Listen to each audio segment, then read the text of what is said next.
Et oui, ben le Rhône, il est comme la mer, il change de place, il se déplace.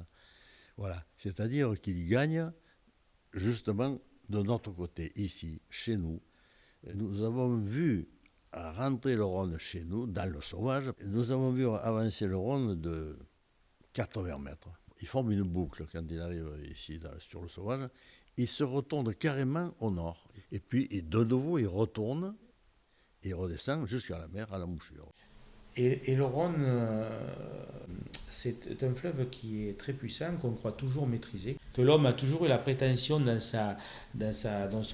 son ego ou les scientifiques de maîtriser, et qu'en fait, il maîtrise pas toujours, quoi. Donc on peut le canaliser, mais jamais le maîtriser, ça c'est impossible. Mais moi ça me plaît, quoi, parce que tout ce qui est trop tranquille me plaît pas.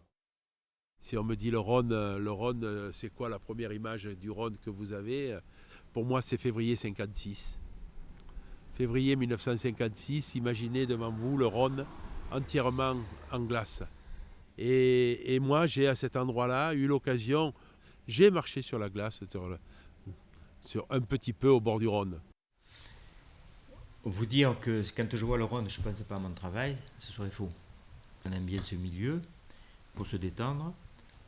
Mais c'est vrai que lorsque je passe à un endroit, voilà, ça me rappelle un dossier, une concertation, etc. Mais ça, c'est inévitable. Mais ceci dit, j'arrive quand même à faire la part des choses. Si on se pose là et qu'on est très attentif, on voit la nature comme elle bouge un peu. Il y a des petites toules d'eau qui viennent, il y a des petites... Ragondins, parce qu'il faut dire quand même que le cabanonnier, si ce secteur il est comme ça, aussi naturel que ça, c'est un peu grâce à lui. Parce qu'on a su protéger notre environnement. Parce qu'on a un lien très fort avec le Rhône et la mer.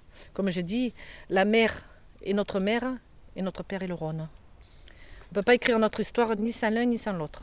Voilà.